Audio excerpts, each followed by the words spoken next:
Welcome to the No Plan B podcast. My name is Rene Weimann. With me, Joe Asbury and Matt Reid, and I give up the mic to Joe. Please introduce our guest. Ladies and gentlemen, hailing, of course, a West Coast representative all day repping Cali, hailing from Las Vegas, Nevada, Sin City, my favorite city, Hustler's Paradise, my guy, Matt Reid. What's up, brother? What's up, man? Good to have me. Thanks, man. Appreciate it. It's good to be here. Good to see you again, too, man. Always good to see you, man. It's my pleasure, bro. It's my pleasure. And, it's just so wonderful, man, to be able to meet all these great basketball players, man. I'm so blessed today, and shout out to my man Wally, because I've met so many great guys through my man Wally at the All-Star game. And that's how we met, me out there flying around, dunking in my Santa Claus costume, and you just crossing fools over and shooting threes in their mouth, giving everybody buckets. It's just a wonderful thing, man. So let's get started, dog. Like, how did it all begin for you, man, this professional basketball journey? And when did you first fall in love with the basketball we all love? Oh, man. When I first fell in love with basketball was around my freshman year of high school, I would say. Around my eighth going into high school, right beginning high school, I started to fall in love with basketball. My father had played professional basketball back in the day before I was born. He got drafted by the Portland Trail Blazers. I can't remember the year that was. I think it was 1970 or 72, something like this. I have to look back in my records, my archives, but I got his contract still. But he signed a professional basketball contract, and he never really pushed me to. He pushed me to play every single sport. Whatever I wanted to do, tennis, whether it was tennis, baseball, basketball, ping pong, whatever sport you can think of. He would push me and say, okay, yeah, you want to do this sport, then you'll play that. So I started to fall in love with basketball, like I said, freshman year of high school. Had an amazing high school career in Orange County High School, Orange County, California, Cypress High School, and then had an amazing career, man. Those 4 years in high school, I averaged around 27 points a game. Was the leading scorer in Orange County for 2 years with 27 a game. And then I ended up getting a basketball scholarship to a Division II school in Oklahoma, Cameron University. And, while I was playing at Cameron, I never really was a guy who paid attention to my stats like that. I've always been a great scoring point guard. So I guess my senior year, I was averaging around 20 points a game, around 22 points a game.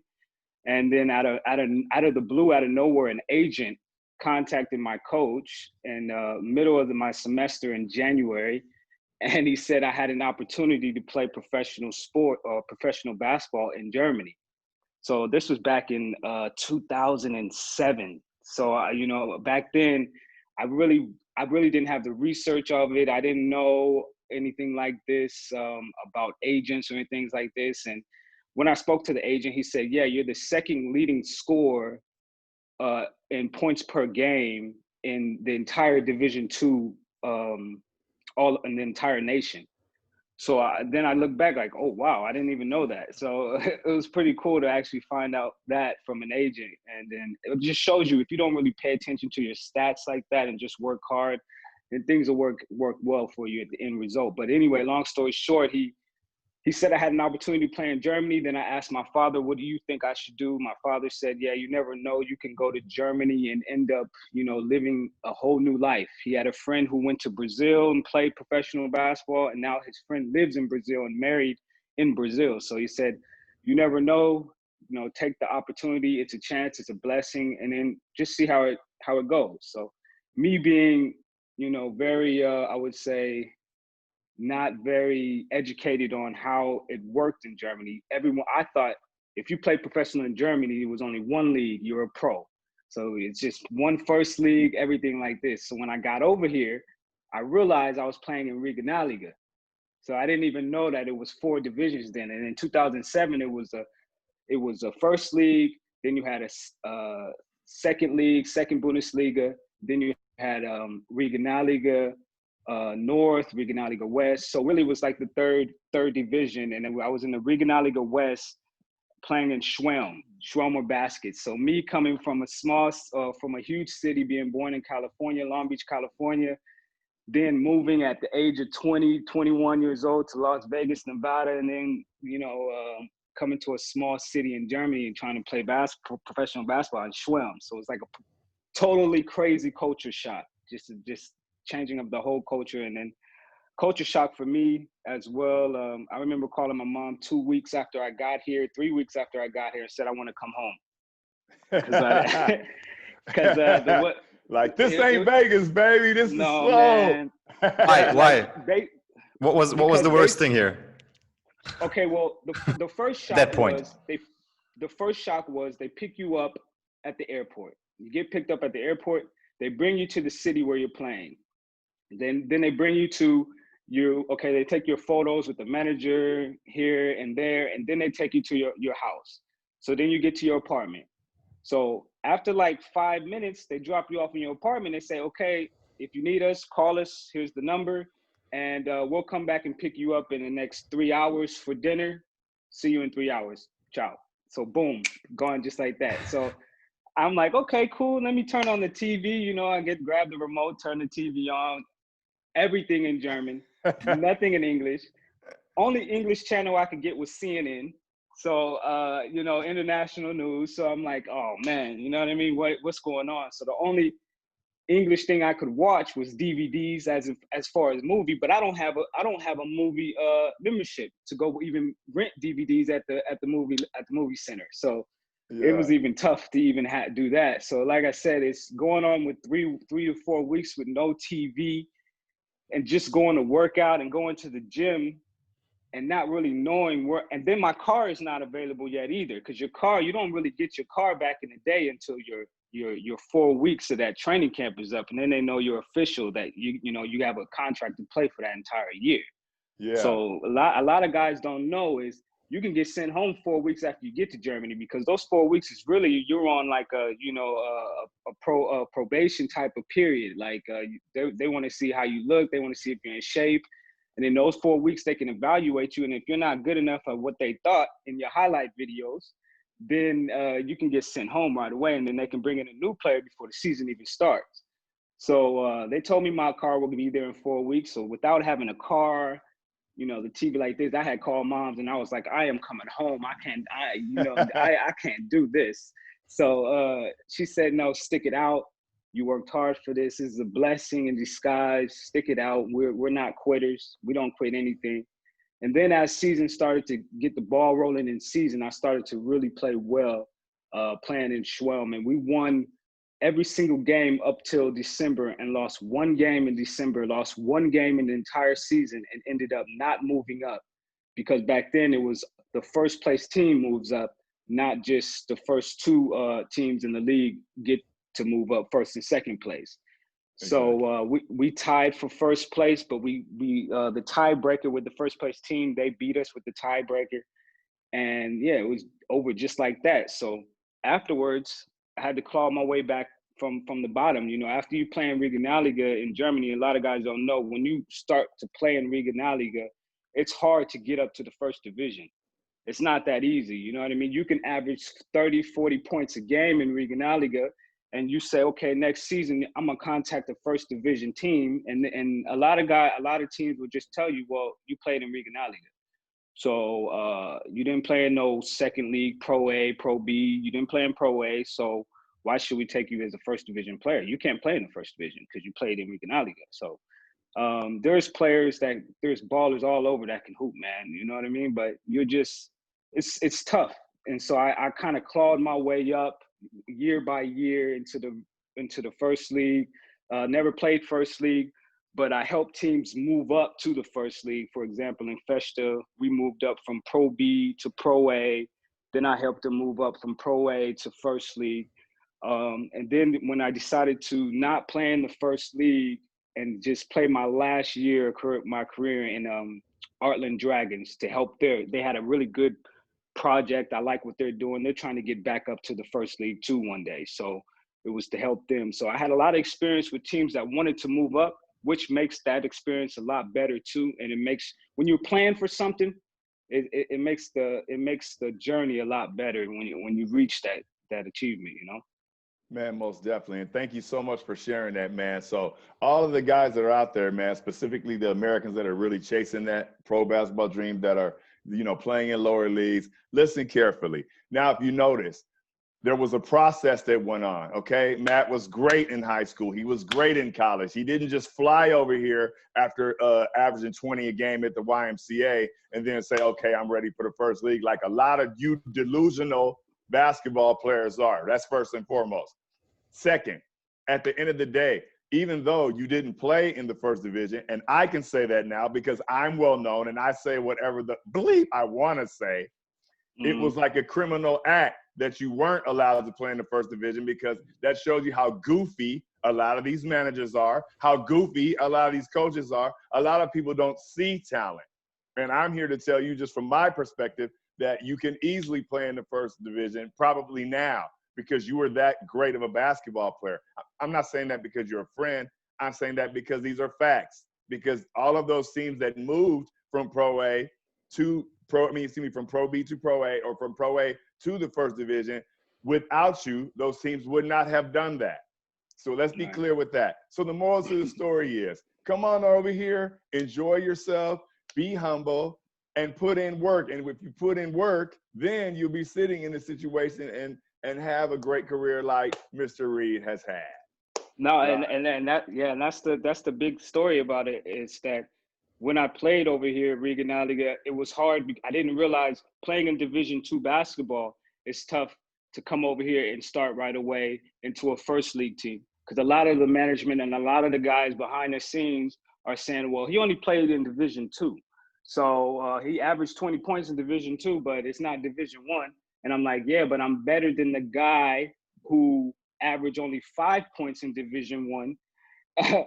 I'm better than him, but you rather take him who averaged 5 points only because he went to a big name school with 50,000 people in the building. I said, it was just, that's the way the game goes. You can't, be discouraged with that. You have to continue. It's just a hiccup in the road, and I would like to say. And I looked at it as a blessing, man. Even though I was playing in a lower league here, I was able to do something that a lot of guys really never got an opportunity to do, that were really good at basketball, and I always put it like this: I can either be enjoying life and living in a country all across the water where everybody would love to do, or I could be back home working in the grocery store, paying my health insurance, struggling week to week, things like this. So it's a lot of advantages to playing over here. So when you're over here, just think about, if you get ever to the players, if you ever get discouraged on anything, if you ever get down on yourself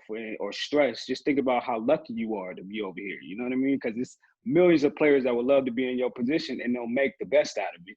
They won't be sitting over here complaining because you're playing in the lower league and I'm better than that guy in the first league. You just have to work your way up. And it's possible. You can always organize. I know a lot of my friends who started in lower leagues and they're still playing in the first league right now. Right. So a lot of my friends who started in lower leagues in Germany and worked their way up too. So it's not easy, but it's not hard. You know what I mean? You can claw your way back up to the top and play at the top if you really want to. And let me hold for a second, Renee, and let me add this: you can play at that level if you have that type of talent, skill set, and game. Let's put that part out there too. So take over, Renee. It's on you, brother. And there's sometimes I feel like we had that a couple of times here on this podcast already. I feel it's a little bit underestimated that when you play like in Division II, and in your case, you're the top scorer of the team, and the whole defense of the other team is probably concentrating on you. And this is quite a hard job. And I feel like here in the management here in Germany, sometimes this is very underestimated. That it's not like, as you said, like guys who play in Division I and rather get some playing time, they're definitely not better than the best players in Division II, because they play all the time. They get experience. They're still kids, most of them. Yeah. When you play in college, you are somewhat around 20 years old or younger.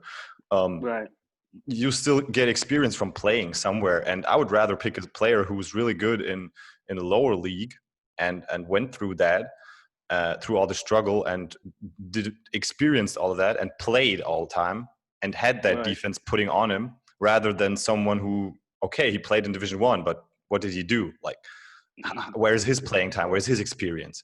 And now you come to Germany, and of course you have friends, and of course Joe knows people who came from lower leagues, didn't get drafted into the best leagues here in Germany, and then they moved up year by year just because they have that mentality to experience things, to come from the bottom to the top, and I think that's a great thing. And this should be discussed way more by managers here in Germany. Yeah, I mean, it should be, I would say, more of an equal process. Not to say, let's get that straight. Not to say first division players aren't good enough, or not to say they're better than Division II players, or Division II is better than Division I. There's a lot of great Division I players out there who have some great potential to playing in first leagues over here. It's just like you said before, it has to be, the evaluation process has to be a little bit more equal, in my opinion, at the end of the day. And there's some great guys I know who went to Division IIs, went to Division IIIs, and played in first leagues here. You know what I mean? So yeah. And like I said before, it has everything to do with the skill set, and it has to come with, and don't get me wrong, I know I'm friends with a lot of head coaches that are here in Germany, and I'm friends with a lot of managers. So I'm not calling all of them goofies. I'm just saying there's a small percentage of people who don't understand basketball, because it's like, all right, if I'm looking at a Division I guy, I'll never take anything away from guys that play D1, because I play D1 and I play D2. But the difference is, if we're talking about a guy, like you said earlier, Matt, if you average 4 points a game at D1, and we're talking about the guy who's the second leading scorer in the nation, then this dude, obviously, if he can get, 25 to 30 per game as the second leading scorer in the nation in D2, then okay, cool. Then let's say he'll get on a better team with maybe higher quality athletes. Then boom, all right, so let's just drop that number down from 27 to now he averages 15 and 8 assists. I mean, but he's still a baller at the end of the day. So I'll let you jump in there, Renee. Jump in there, Renee. I get hyped when I talk to my man Matt Reid, and I want to keep this politically correct. I got to keep it politically correct for him. There's one thing I wanted to add for information, because we talked about it. Probably not everyone's familiar with the system here in Germany.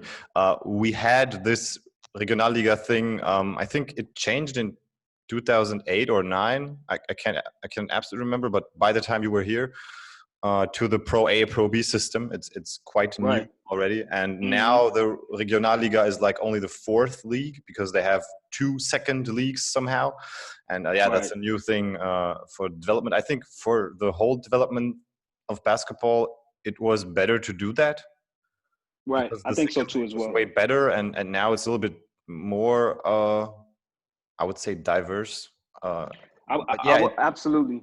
Yeah, absolutely. I think so too. When I played, it was tough in the second league. You had to travel all over Germany. The Pro A had to travel all over Germany. And then they only awarded I believe the first place team in the Pro A, right? To move up to the first league back then. So it was about, I would say, around 15 teams or something in the second league, maybe even more. And you had to travel all throughout Germany. And some of these teams are not even staying in hotels. Don't even forget about that. They're traveling on the day of the game and playing that day. So things have really changed. I really like how they do it now, with breaking it down from league to league. Pro B is more of a development league for the Pro A, for the Germans. There's North and South that you have shorter travel distances. I think that was a good decision. Shorter travel distances. Yeah, I remember that we had to drive our own cars to games. So we had. So it was me, my shooting guard, my other American, and we was driving to games on the West on game day, and we had to play. So we would switch. I'll drive to the game, he'll drive back on the way back from the game. I remember he couldn't even learn how to drive a stick shift, so I had to teach him before. Halfway through the year, man. Shout out to Keith Harris, man. I love him, man. He actually played 1 year in Germany, and then he became an actor in Hollywood after that. But he was a great guy, man.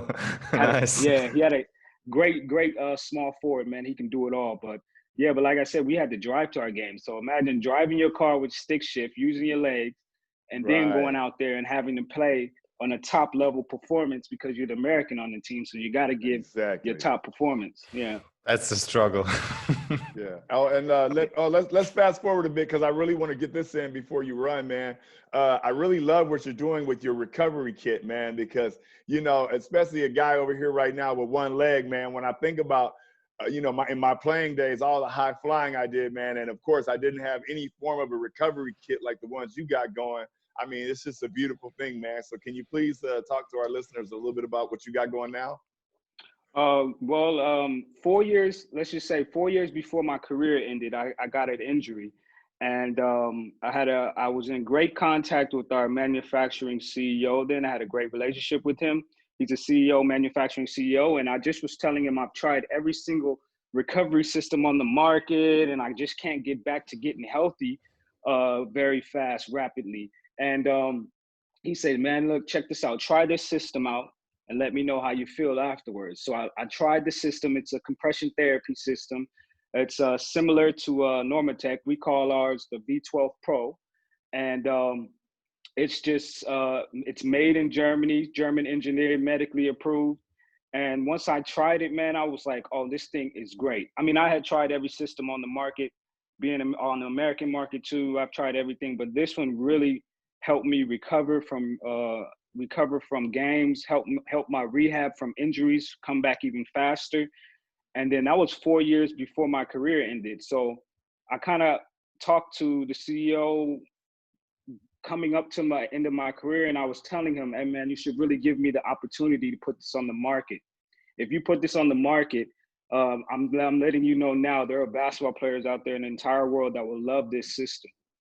I'm telling you from experience, because I use systems and use your system. So so he thought about it, and then he liked the idea. And then my last year, I played in Artland Dragons. I had other opportunities to play on other teams, continue my career after 35 years old. Then I thought about it, I'm 35 right now. I'm only going to play maybe 1 or 2 more years. I have an opportunity to put this particular product on the market right now. Why don't I just decide? I had to come to a decision. And everybody knows if you retire, you always have this gut feeling inside. What's the best decision? It was the best decision that I have made, to go into business directly, full-time entrepreneur, try to put this product on the market. And then with the connections that I had developed in my career with players, with guys who could help me with marketing and things like this, I just used all my resources that I had, connected with. And I'm a very good people person. I never stepped on anybody's foot. I never, I wasn't an asshole my entire career here. So I can always go back to someone who I met years ago and say, hey, I'm doing something. Can you help me out with this? Or do you know a guy and this? And they'll be happy to help me. So we got on the market about a year ago. We made $500,000 in sales our first year in 2019, and which was crazy. And that was like my first year as being a full-time entrepreneur. And Nice. with me being the co-founder, the sales director, and the social media manager, so it's just a lot of learning by doing. But then I took a lot of mentorships from the CEO, manufacturer, asking his expertise on things, taking a lot of online business courses just to make sure that I'm doing it right, so I don't make any big mistakes. And at the moment, during Corona time, we can't go to a lot of these trade shows. We can't travel like that. But my marketing stuff was already taken care of, website, online shop. So we were able to survive this year from our last year's sales. So everything's working out well. And it still keeps me in the sports market with guys. I meet so many well-known athletes now after I retired that I didn't even know that they were well known. For example, like Kyle Hines or Nick Kalatis. I met him in Greece. He has a system from us. And I didn't even know these guys were so famous in Europe of basketball because I was in my own bubble when I was playing. I wasn't paying attention to nobody. Yeah, and you was giving fools buckets. Yeah. So when you're talking to a guy like Nick Kalatis and a guy like Kyle Hines, and then you go back after the meeting and you kind of check his do your research on him and see what he's done in his career. You're like, man, this dude is a legend. I didn't even know I was talking to a legend then. So So it's Awesome. good to still be, and it's with every sport category too. So that's what makes it exciting. So That's awesome. That's Jump in there, man. amazing. Jump in there, buddy. That's amazing. I mean, I have the perfect bridge to build this to probably someone who was listening here because of basketball. It's something that I address all the time when I'm training athletes. I work with a lot of different youth athletes from different sports, most of them basketball, track and field. And we always have this thing that when you do sports as a youth athlete in any sport, doesn't matter, there's sometimes this point where you feel like, okay, I will probably not get to a professional career and probably not make a lot of money from it, which was my dream maybe 5 years ago when I was younger. But I always say, look what you've made.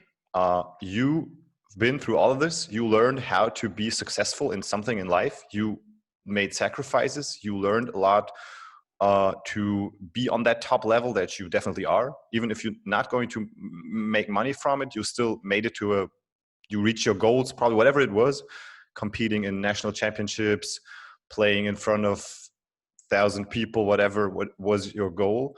But you reached that goal through your own work, and you can transfer that to anything in life. I'm 100% sure it helped you that you've been through all of this basketball world in business right now, that you always thought, okay, I accomplished that and I can transfer that to everything else in life. I can be successful when I can be successful in sports, and you can determine for yourself what that is. It doesn't have to be Olympic gold or making 1 million a year. It can be, you can set your own goal, and if you can reach that through work and to do whatever has to be done, you can transfer that to something else in life. And you should not look back to your sports career. And there are so many kids right now. I think the worst thing here in Germany is with soccer, football. They have these big facilities where they have kids that are 12 or 13, 14 years old, and they go through all of the system, and 99% of them won't make it to a professional career in football. And there are so many broken dreams, and these kids are so desperate, and they go into life being a loser for some reason because they didn't make it to a professional football career. But there's no reason to do that, and that's so important. And it's great that we talk about it, that it's actually beneficial for you. Even if you don't make it, you can learn a lot of it. And if you are successful in sports, you can be successful anywhere in life. And that's a big, big lesson. And that's what I learned as a coach also. So great. Yeah. Great I always story. say the best, it was the best thing for me was not to go or play in the NBA. That was the best thing for me, because I wouldn't have learned all these things that I've learned in my life when I was playing professional sports here in Germany, and I wouldn't even be doing the things now. I wouldn't have met my wife. I wouldn't even be married or even have German citizenship now. I wouldn't be able to learn a new language and experience all different parts of life. My dream was always to be an NBA player, but that didn't stop there. It still helped me reach my goals, and I'm still living the dream now. It's crazy when you're now with business. I'm at a game with watching Nick Kalatis in Greece playing against Malcolm Delaney and playing against Spain, and so in this game in Athens, in this arena, man, it's unbelievable atmosphere. So I'm able to experience things now where I probably wouldn't have been able to experience if I decided to stay, or even get discouraged for myself, is just quit basketball altogether because I played in the first league and couldn't get up. I played in the fourth league and couldn't get up to the first league. A lot of guys get upset about this too. So, only thing I can say to guys is, don't get down on yourself because, that might not be your dream right now, but just continue to keep moving forward every day, and just, because every day above ground is a blessing. You know what I mean? Yeah, man, most definitely, bro. And hey, man, I add to that too. I'll never forget, man, back in the days I was playing in the second division in Luxembourg, man. And it just hit me one day, like, man, how did I get here? Like, how did I get from playing in front of 5,000 crazy, belligerent, completely drunk, hood rat fans in San Francisco against NBA guys to now I'm in little ass Luxembourg, and I can drive through the whole country in 45 minutes. I was depressed. I was like, man, this whole hoop dream thing is just, it's a farce. Like, I was really depressed, man. I was really sad and crying, man. I called my brother. My brother was like, listen, man, you already, just because of your personality, right? Like, kids love you. You're like the Pied Piper. So why don't you start doing something with kids? And then a light just came on my head like, hey, man, you know what? Maybe I could get paid to play horse. Or maybe maybe I can, and then my brother kept it real with me, though. Shout out to my big brother, Mike. He said, listen, man, you've been through so much shit. You got in trouble so much. Why don't you just start telling them about all the bullshit you did? And believe me, someone wants to hear that, and that will keep people out of trouble. And of course, I was thinking like, nah, man, that's like bringing up, bad things, and it hurts to talk about it, but man, once I start doing it, and now that's been my lane for years. I help kids, I'm a mentor, and so that's what I mean. So man, shout out to you, Matt. Much respect, bro, because the thing is, you hit the nail on the head. The cheering's gonna stop sooner or later. And that was one of the best decisions you ever made in your life. Okay, the cheering stopping soon, no problem. I'm gonna help athletes recover from the war that I've been in, that Joe's been in, that Renee's been in. It's a beautiful thing, bro. Salute. Yeah, what appreciate it. What I can say too is, to the athletes who's, they're, even when they start the professional career in basketball, start thinking about what you're gonna do after basketball, because that transition for me, that I had something to transition to right after I was done playing, helped me a lot too with my anxiety and things like this, because if I didn't have anything to transition into afterwards, after playing, and I was sitting around for a year or two trying to figure out what I'm going to do, then a lot of times, a lot of guys can get depressed. A lot of guys can start losing the money that they've saved from playing in those previous years. A lot of guys have to do a job that they don't want to do only because they have to start making some money. So if you figure out what you want to do right when you're done playing, it's easier to transition into that right away, and you can continue to keep moving forward, and it saves you a lot of time, and I would say a lot of stress. Exactly, Matt. A lot of guys are drinking Henny. A lot of guys are stuck in the strip club. A lot of guys are losing their mind, man. You know what I mean? And I know that guy. I just have to look in the mirror at that guy. So thanks for sharing that with us, brother. We needed that. Let's go, Renee. It's your turn. And thanks for being here. I mean, that's a great story. We haven't had that here before. So yeah, thank you, Matt, for being here, talking with us, sharing your story. And we appreciate you, Matt. And please, man, you're always welcome. Yeah, if you want to come back, you're always welcome for us to do a part 2 with you, bro. And we can get back on their head. We can start talking about the late payments. It's a few other things we can talk about. Too, yeah. All right. You guys want me Thanks. back, it's all good. All right. Appreciate you, Matt.